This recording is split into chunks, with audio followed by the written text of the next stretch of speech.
श्री राम मंदिर कार्यशाला है। इसकी स्थापना आज से 34 साल पहले हुई थी, यानी तब जब मंदिर आंदोलन चल रहा था, तब जब विध्वंस हुआ था और उसके बाद कोर्ट में लगातार सुनवाई हो रही थी। ये पता नहीं था कि मंदिर बनने की अनुमति कब मिलेगी, कब कोर्ट का फैसला आएगा, क्या फैसला आएगा, लेकिन इस कार्यशाला में तब से काम चल रहा था। ये जो आप देख रहे हैं ये वो पत्थर हैं जिनसे भव्य श्री राम मंदिर का निर्माण हो रहा है। 34 साल से यहाँ पर ये कार्य चल रहा है, निरंतर कार्य चल रहा है। और ये जो बंसी पहाड़ी के पत्थर, राजस्थान के प्रसिद्ध बंसी पहाड़ी के पत्थर हैं, अब इन्हें चमकाया जा रहा है। अनेक यहाँ से जो स्तंभ हैं वो बनकर वहाँ पर जा चुके हैं, लेकिन अभी भी निरंतर जो निर्माण कार्य है वो जारी है, क्योंकि अभी जो मंदिर की प्राण प्रतिष्ठा जहाँ पर भगवान की होनी है, उसके बाद भी अगले 1 से 1.5 वर्ष तक काम चलता रहेगा और तब जाकर संपूर्ण निर्माण कार्य है जो संभव हो पाएगा। जो आकृतियाँ इसमें उकेरी जा रही हैं, जिस तरीके से इसमें चाहे 64 योगिनी हो या फिर भगवान सूर्य की जो दिव्यता हो, वो जो कलाकारी है, चाहे वो मंदिर के स्तंभ हों, शीर्ष हों, उनको दर्शाया जा रहा है। और जो नक्काशी का काम है वो निरंतर हो रहा है। आप इस पूरी कार्यशाला में देखें तो ऐसे जो खंबे हैं, ऐसे जो स्तंभ हैं, वो लगातार यहाँ से श्री राम जन्मभूमि प्रांगण में भेजे जा रहे हैं, जहाँ उन्हें लगातार स्थापित किया जा रहा है। और ऐसे खंभों के ऊपर जो मंदिर है वो बन रहा है। 160 फुट की ऊंचाई का वो मंदिर बन रहा है। श्री राम मंदिर कार्यशाला की अपनी एक विशेषता मैं आपको बताता हूँ कि जब रामलला टेंट में थे, अस्थायी रूप से उनका दर्शन होता था और लोग इस आस में आते थे कि मंदिर का निर्माण होगा, तो ये जो कार्यशाला है ये धीरे धीरे मंदिर की तरह प्रसिद्ध हो गई। लोग यहाँ पर आने लगे, यहाँ पर जो राम मंदिर का मॉडल था वो उसको निहारते थे। यहाँ पर जो निरंतर कार्य चल रहा था उसने एक आस बांधी कि कभी ना कभी ये जो पत्थर यहाँ पर लाए गए हैं ये राम काज में जो है उनका इस्तेमाल होगा। और इसीलिए कहा जाता है कि राम नाम आधार जिन्हें वो जल में राह बनाते हैं, जिन पर कृपा राम करें वो पत्थर भी तर जाते हैं।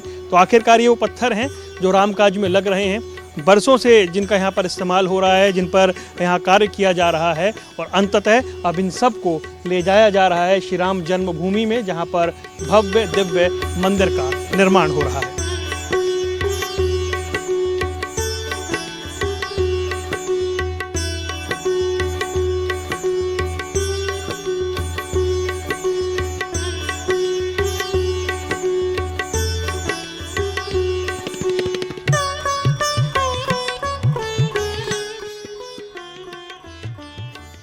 राम मंदिर कार्यशाला में जो तराशी गई शिलाएं हैं, जो मंदिर का मॉडल है, उन्हें देखने, उन्हें नमन करने लोग बड़ी संख्या में आते हैं। लेकिन राम मंदिर कार्यशाला में आकर्षण का केंद्र है रामेश्वरम से लाया गया ये विशालकाय घंटा। आपको बता दें 613 किलो वजन का ये जो घंटा है, इसे श्री राम मंदिर में स्थापित किया जाना है और उससे पहले उसे रामेश्वरम से लाकर यहाँ पर सौंपा गया ट्रस्ट को। 4 फुट से ऊंचा ये घंटा है और इस विशालकाय घंटे को 4500 किलोमीटर की यात्रा के बाद यहाँ पर लाया गया है। लोग इसकी परिक्रमा करते हैं, इसको दंडवत करते हैं, लोग इसके सामने झुकते हैं और कोई भी इस विशाल घंटे के प्रति आस्था में बंधे बिना नहीं रहता है। तो आपको बता दें 4 फीट 8 इंच ऊंचा है, 3.9 फीट व्यास वाला ये विशाल घंटा है और ये यहाँ पर सौंपा गया था और ये दक्षिण भारत से रामेश्वरम से लाया गया है। और आपको बता दें कि क्योंकि खासियत है इसकी कि ये 613 किलो का है और उसे राम मंदिर में स्थापित किया जाना है। अब से बस कुछ समय बाद ये राम मंदिर पहुंचा दिया जाएगा। फिलहाल कार्यशाला में ये विशालकाय घंटा लोगों की आस्था का केंद्र बना।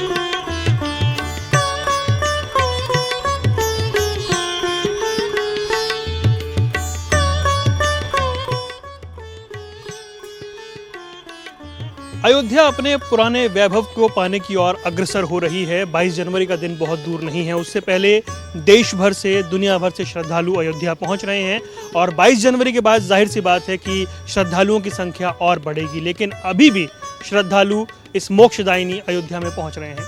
हमारे साथ कुछ लोग हैं जो इस वक्त श्री राम मंदिर कार्यशाला में मौजूद हैं। सर, आपका नाम बताएं। जगदीश भाई। आप कहाँ से आए हैं? गुजरात से। सूरत से। आप सभी गुजरात से आए हैं? सूरत से आए हैं। यूएस से आए। अच्छा, आप वही सूरत से ही। वैसे आप सूरत से हैं? हाँ। अच्छा, सूरत से हैं। अच्छा, मुझे बताएं ये अयोध्या आने का आपका अनुभव कैसा है? बहुत बढ़िया, बहुत बढ़िया। जो अभी जो डेवलपमेंट हो रहा है एकदम अप्रतिम। अच्छा है, बहुत अच्छा है। क्योंकि अयोध्या के बारे में कहा जाता है कि पहले दशा बहुत अच्छी नहीं थी। एक तो भगवान खुद ही टेंट में थे और अब जो वहाँ की राम जी की व्यवस्था बदली है तो पूरी अयोध्या की तस्वीर बदल गई। हम 2022 में भी आए, अभी भी कथा करने के लिए आए रामलला की। और इतना बढ़िया जो कंस्ट्रक्शन सब हो रहा है वो देख के तो एकदम जी हमारा मोदी जी याद आ रहे, हमारा गुजरात का मोदी जी याद आ रहे कि इतना डेवलप होता देखा ही नहीं। गार्डन हो गया अयोध्या देख के ही। मतलब जिसे भी बहुत अच्छी है, इसलिए हमको बहुत पसंद आया है। इधर हमारी कथा भी अच्छी चल रही है। 2013 में आपने कहा देखा था, देखा था 13 में और 23 में कितना अंतर आ गया? एक मिनट आ गया, ये 13 और 23 में कितना अंतर आ गया? 100% डिफरेंस है। उस टाइम पे कुछ नहीं था, ये सब गली एकदम जंगल जंगल लगता था और छोटा था अयोध्या। अब आज इतना बड़ा हो गया कि 10 या 25 किलोमीटर लंबा चौड़ा हो गया। छोटी थी, आज चौड़े चौड़े रास्ते हो गए। अभी भी ये चल रही है और आगे जाके बहुत बड़े रास्ते हो जाएंगे, ऐसी अपेक्षा रखते हैं। वो जैसी राम जी की अयोध्या हम मानस में पढ़ते हैं, ऐसा लग रहा है उस वैभव की ओर लौट रही है। जी हाँ, जरूर जरूर। और बढ़िया में बढ़िया अभी डेवलपमेंट हो रहा है और राम जी वापस आ रहे हैं। असली दिवाली अब है। असली दिवाली अब दिवाली और 22 तारीख को है, 22 को है असली दिवाली। 22 पूरे देश में मनेगी वो दिवाली, यही अयोध्या में नहीं। 2024 में 2 दिवाली होगी इस बार। देखिए होता क्या है कि आप जिस शहर से आए हैं वो बड़ा एडवांस शहर माना जाता है, बड़ा डेवलप शहर माना जाता है।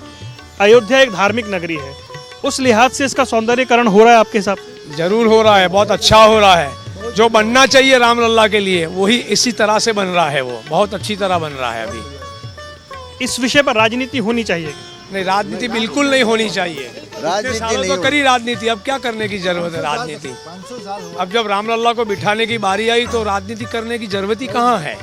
लोग कहते हैं कि भविष्य में ये देश की आध्यात्मिक राजधानी होनी चाहिए अयोध्या, क्या वैसी शुरुआत हुई है? हाँ, जरूर हुई है ऐसी शुरुआत। और रहेगी और सदंतर रहती रहेगी। सनातन धर्म के लिए ये नगरी एक अब ये रहेगी, बहुत बढ़िया रहेगी।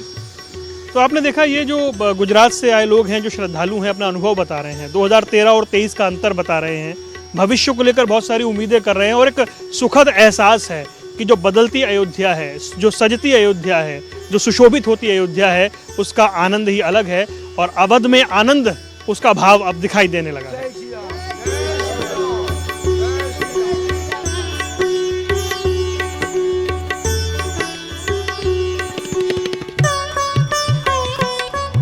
अयोध्या यात्रा में हम आ पहुंचे हैं एक ऐसे स्थान पर, एक ऐसी शख्सियत के पास जिनसे मिले बिना, जिनसे चर्चा किए बिना ये अयोध्या यात्रा, ये राम उत्सव संपन्न नहीं हो सकता है। रामलला विराजमान के मुख्य पुजारी 32 वर्ष तक भगवान राम की सेवा में रहकर अपना जीवन समर्पित करने वाले आचार्य सत्येंद्र दास जी। आचार्य जी, बहुत बहुत स्वागत है आपका। आचार्य जी, अयोध्या की जो छवि हम देख रहे हैं, ऐसा लग रहा है कि जैसा हम पढ़ा करते थे वो पुनर्वैभव की प्राप्ति की ओर वापस अयोध्या लौट रही है। आप किस तरह से इस तस्वीर को देख रहे हैं? देखिए, यहाँ पर बहुत सरकारें आई, हमारे सामने ही आई और सत्ता में रही। बसपा भी सत्ता में रही, सपा भी सत्ता में रही, कांग्रेस भी, पहले कांग्रेस रही सत्ता में, लेकिन सभी ने अयोध्या की उपेक्षा किया।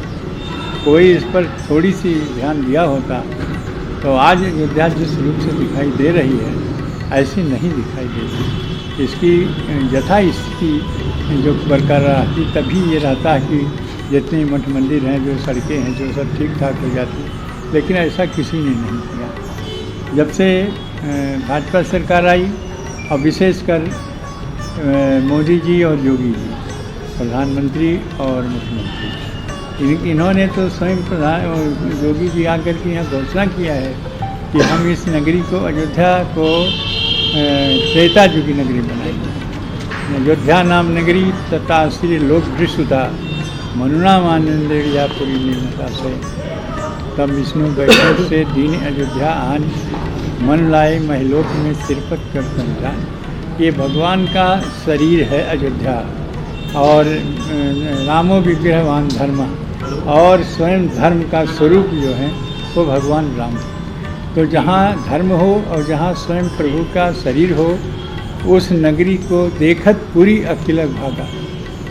दूर से आप नगरी को देख लीजिए, चाहे जिस रूप में हो, तो आपके जन्म जन्मांतर की प्रायश्चित खत्म हो जाती है। तो इस प्रकार की पवित्र नगरी है और इसका रहस्य न जान करके लोगों ने इसकी उपेक्षा की, जिसका परिणाम है क्षीणे पुण्य मृतलोकम विसंति। सत्ता में रही, सत्ता से गिर गई, सपा कांग्रेस भी गिरी, सपा भी गिरी, बसपा भी गिरी।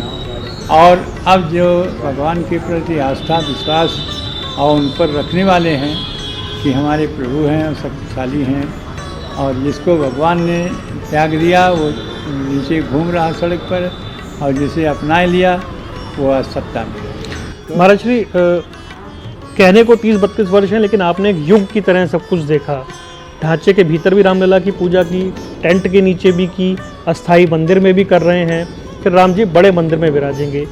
इस पूरी यात्रा में ये जो समय बीता है, ये कितना बड़ा समय है। देखे और इस अयोध्या में जिसे कहा जाए न ये तुम सकते अयोध्या जा, जो अयोध्या को जीती नहीं सकी। वहाँ मुलायम सिंह के समय में भक्तों के लाश भी इसी सड़क पर गिरी हुई दिखाई दी, जो आज भी याद करके रुलाई आ जाती है।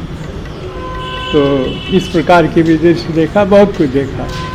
और इसमें जिस प्रकार की यहाँ की सत्तारूढ़ सरकारें इसकी उपेक्षा की, यहाँ तक जब ये कोर्ट में तारीख पड़ती थी तो कांग्रेस सरकार ने कई वकीलों 20 वकील को खड़ा करके रोकती थी कि कहीं इसका फैसला हो नहीं जाए। लेकिन सारे सबूत को देख करके कि वहाँ पर वास्तविकता जब खुदाई हुई, पता चला कि हाँ यहाँ पर मंदिर था, इसलिए सिद्ध हुआ कि मंदिर तोड़ करके मस्जिद बनी। ये सिद्ध हुआ। उसके बाद में तमाम ऐसे प्रमाण मिले। अब मस्जिद गिर गई थी और वहाँ रामलला विराजमान थे, तो कई ऐसे सबूत मिले कि राम जन्मभूमि का, जिसे कोर्ट को राम जन्मभूमि विराजमान रामलला के पक्ष में आदेश करना पड़ा, जिसके परिणाम स्वरूप आज मंदिर भव्य बन के तैयार हो गया है।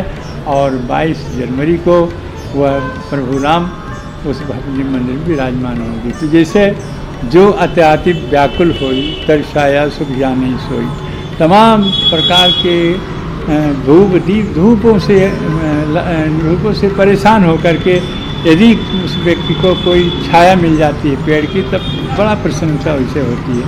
वैसे हमने विवादित ढांचा पूजा किया, वो ध्वस्त हुआ। 28 वर्ष तक रामलीला के उस टाट में त्रिपाल में किया, वह भी हट गया। अब अस्थाई मंदिर में विराजमान है, जो बहुत कुछ सुकून है यहाँ पर रामलला को, हमको भी, क्योंकि भगवान जब कष्ट में होते हैं तो भक्त भी कष्ट में रहता है। क्योंकि भगवान स्वयं कहते हैं हम भक्त अपराधीन हैं, मैं तो भक्त के अधीन हूँ। वो जैसे हमको खिलावें, जैसे रखें, जैसे उठावें, जैसे बिठावें, जैसे नहलावें, सब हम उन्हीं का अधीन हैं। तो ऐसे अधीन में रहने वाले प्रभु राम का यदि कोई भी कष्ट होता, चाहे वर्षा से, चाहे धूप से, चाहे ठंडी से, तो हमको भी कष्ट होता था। इसी तरह से उसको 28 वर्ष तक बिताया गया। लेकिन अब वो समय आ गया है कि भगवान राम को हर सुख सुविधाएँ प्रदान की जा रही हैं, और आगे भी और उससे कई गुना अधिक सुविधा मिलेगी, जिससे राजा राम अवध राजधानी राम राज बैठे त्रिलोका हर्षित भय गए सब लोका। केवल भगवान के नहीं 3 लोक को सुख और शांति मिलेगी उस दिन 22 तारीख है, जिस दिन रामलला विराजमान होंगे। महाराज जी, जैसा आपने कहा कि सरकारों ने अयोध्या की उपेक्षा की, तो जैसे राम जी कहते हैं जन्मभूमि मम प्रिय नहीं सोऊं, यह प्रसंग जानहु को हर पावन। तो ये क्या हर कोई समझ नहीं पाया इस प्रसंग को कि क्यों अयोध्या ऐसी विलगाई गई और बिसराई गई? देखो ऐसा है, एक होता है अपना भक्त, कौन भक्त? जो समर्पित भक्त होता है, और एक होता है कपटी। भगवान कहते कपटी मित्र मोह नहीं सोहें। कपटी मित्र जो होते हैं वो हमें अच्छा नहीं लगते, उनका हम कोई काम नहीं करते थी। कपटी ये सत्ताएँ जितने सत्ता रही कपटी रही, इसीलिए जब कपटी रही तो समझती क्या? अरे समझता वो है जो समर्पित है कि हाँ प्रभु हैं, उनमें शक्ति है, सब कुछ है, तब तो उसको समझते और उसके लिए भक्ति भाव से इस अयोध्या को संवारते। और यही नहीं संवारते, वो अपना भाग संवारते, लेकिन उसकी उपेक्षा की गई, जिसका परिणाम आज अन्य पार्टियों की दशा देख रहे हैं। हमें याद है वो 5 अगस्त 2020 का दृश्य, जब आपने प्रधानमंत्री को पूजा करवाई, मुख्यमंत्री को तो अनेक बार आपने पूजा करवाई है। वस्तु स्थिति एक तरह से कहें तो अयोध्या की बदल रही है, लेकिन अभी भी ऐसा लगता है कि देश के कई ऐसे राजनेता हैं जो डरते हैं यहाँ आने में, या कुछ घबराहट होती है उन्हें? नहीं, डरते नहीं हैं। वो ये डरते हैं कि कहीं हम चल जाएंगे तो समझ लेंगे कि भाजपा के हैं, तो हमारी पार्टी को वोट नहीं मिलेगा, भाजपा को मिल जाए। वोट का बैंक चाहते हैं अयोध्या को। जैसे समझते हैं भाजपा ने वोट बैंक भगवान राम को अपने घोषणा पत्र में करके प्राप्त कर लिया है, तो इसीलिए वो है भगवान राम को केवल भाजपा के समझते हैं। वो नहीं समझते कि इनकी शक्ति है, जो ही चाहे वो भाई कुभाई अलग आलसो नाम जपत मंगल दिश दसो, चाहे जैसे उनका नाम जपो, लेकिन उनके विश्वास के साथ जपो। विश्वास है नहीं, स्वार्थ है, तो स्वार्थ आदमी कभी सही नहीं रहता कि स्वार्थ हो ये हमें सत्ता मिल जाए, इस स्वार्थ में रहते हैं। जैसे अब ये नहीं सोचते कि आखिर 2 सांसद के स्थान पर 303 सांसद भाजपा कैसे आ गए और कैसे किस उपाय से है। उसी प्रकार हमको भी करना चाहिए, लेकिन नहीं कर रहे हैं तो अपना भोग। तो मैं महाराज जी की पढ़ रहा था कि जो 1949 में रामलला जो उस प्रकट हुए, उस प्रकटीकरण से आप पे बड़ा प्रभाव पड़ा। देखिए, उस प्रगटीकरण में हमारे स्वयं महाराज जी हमारे गुरु थे बाबा विरामदास जी, उन्हीं की कृपा से वहाँ स्थापित हुआ। जैसे मुख्य रूप से वहाँ यहाँ का जो डीएम के नायर साहब थे, उनका बहुत रोल अच्छा रहा। उसके साथ में ठाकुर गुरुदत्त सिंह जी थे। इन सबका सत्ता का जहाँ साथ मिलता है तहाँ निर्भय होकर के काम हो जाता है, तो सत्ता के साथ रही। इसीलिए वो 23 दिसंबर 1949 में रामलला वहाँ प्रकट हुए। पूजा फिर कोर्ट का आदेश दिया, पूजा अर्चना हुई, उसको रिसीवर नियुक्त कर दिया, उसको पूर्ण कर दिया। इस प्रकार से रिसीवर तब खत्म हुआ है जब कोर्ट ने आदेश दिया कि नहीं, रामलला विराजमान रामलला के पक्ष में है, तब जाके रिसीवर यहाँ खत्म हुआ। रिसीवर नहीं है, अब तो ट्रस्ट बन गया है, वही ट्रस्ट के माध्यम से कार्य हो रहा है। अभी ये देखा आपने कि जो पुजारियों की नियुक्ति चल रही है और बड़े पैमाने पर जो काज चल रहे हैं, किस तरह से देख रहे हैं? बड़ी टीका टिप्पणियां लोग कर रहे हैं, सौंदर्यकरण पे भी, विस्तार पे भी, मंदिर निर्माण पे भी। देखिए, ये जागी रही भावना जैसी, प्रभु मुहूर्त देखें तुम कैसे। जिसकी जिस भावना है उसी प्रकार से अयोध्या को देख रहे हैं, उसी भावना के अनुसार भगवान को देख रहे हैं। अब उसमें क्या कहें? महाराज जी, आप टीवी पे आते हैं, लगातार बात करते हैं, लेकिन जो लोग सुन रहे हैं, मैं उनके लिए आपसे जानना चाहता हूँ। आपने दशकों तक सेवा की है, हमने देखा है कि आप रामलला के यहाँ विराज कर, ऐसा लगता है जैसे भगवान से वार्तालाप कर रहे हैं। कोई ऐसा अनुभव जो आप साझा करना चाहें, जो अद्भुत और अद्वितीय रहा है? देखिए, अनुभव गम में भजन यही संसार। अनुभव होता है गूंगे की मिठाई। जैसे गूंगा जानता सब कुछ, आनंद विभोर है, लेकिन मुख उसके नहीं है, वो कह दी। हम ऐसा नहीं कर सकते कि हमारे पास ये है, वो सब अनुभव है और आनंद है। उस आनंद को आंख बंद करके अपने आप लेते रहते हैं और सबको आशीर्वाद के माध्यम से देते रहते हैं। चलिए महाराज जी, अंत में 22 जनवरी का दिन क्यों चुना गया, इसको लेकर भी कुछ लोग जानना चाह रहे हैं कि 22 जनवरी ही क्यों, क्या विशेषता है? देखिए, हमारे यहाँ ग्रह नक्षत्र हैं और बहुत राशियाँ हैं और बहुत समय है। 9 राशि 9 ग्रह हैं, इस सभी के पर विचार किया जाता है। कुछ राशियाँ क्रूर राशि, कुछ नक्षत्र क्रूर हैं, कुछ ऐसे हैं जो लाभकारी हैं, कुछ ऐसे हानिकारक हैं। तो इसलिए उनको शोधा जाता है कि कौन सा नक्षत्र ऐसे समय पे आवे जो कार्य सिद्ध कर देते हैं। तो सोचते ये हुआ, वैसे 15 जनवरी से और 24 जनवरी के बीच में काम होगा। और क्योंकि 14 जनवरी को ही खरमास समाप्त हो गया और उसके बाद में तो आ गया ये उत्तरायण, भगवान का उत्तरायण और दक्षिणायन। पहले उत्तरायण को देखा गया कि 15 को भगवान सूर्य उत्तरायण हो गए।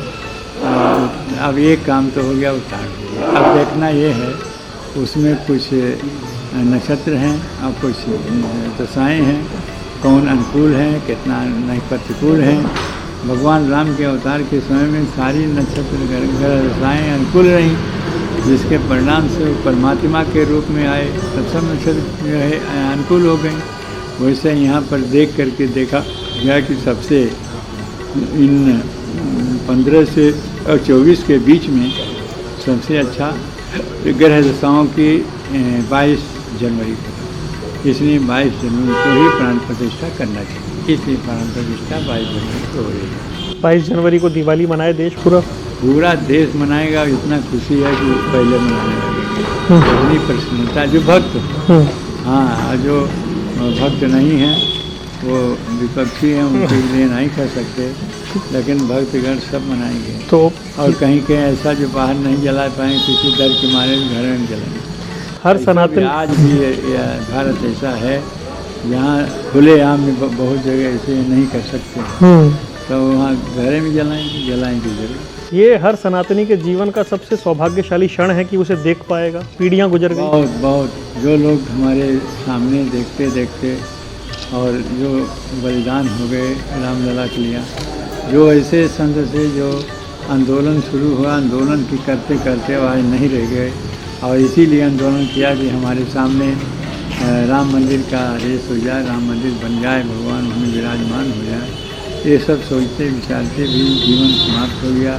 आज वो यहाँ नहीं है, लेकिन उनकी जीवात्मा अमर होती है, वो जहाँ भी होगी वहाँ से प्रसन्न होकर देखते रहेंगे। ठीक है। अंत में महाराज जी बिल्कुल आखिरी प्रश्न आपसे, अपने आप को कितना सौभाग्यशाली मानते हैं? भगवान राम ने आपको अपनी सेवा के लिए चुना और पूरी परीक्षा भी ली, हर दुर्गम और कठिन परिस्थितियां भगवान ने तो देखी ही, आपने भी देखी। देखिए, ऐसा है कि हमारे जीवन के संबंध में मैं एक छात्र के रूप में आया संस्कृत पढ़ने के लिए जी।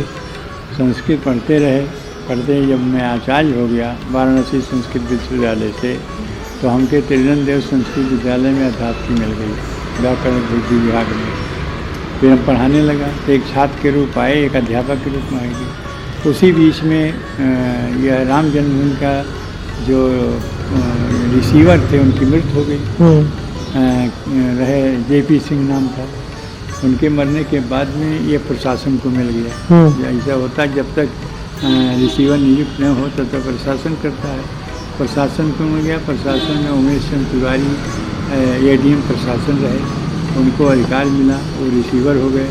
और उन्होंने उसी समय में जो पहले के पुजारी थे उनको उनका आचरण जो था विपरीत था, भगवान के नए प्रतिरा नए समाज के लिए, इसलिए उनको हटाया गया।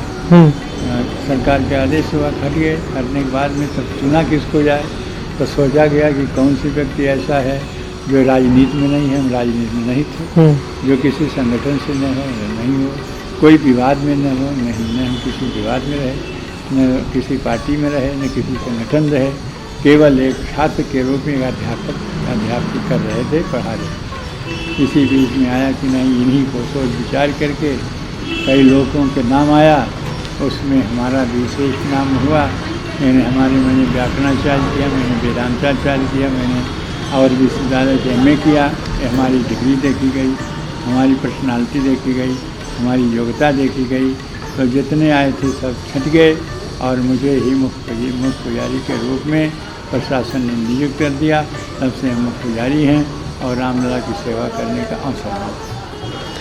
महाराज जी बहुत बहुत धन्यवाद, आपने समय निकाला, हमसे बात की। तो ये थे हमारे साथ श्री राम जन्मभूमि अयोध्यानाथ श्री रामलला विराजमान के मुख्य पुजारी आचार्य सत्येंद्र दास।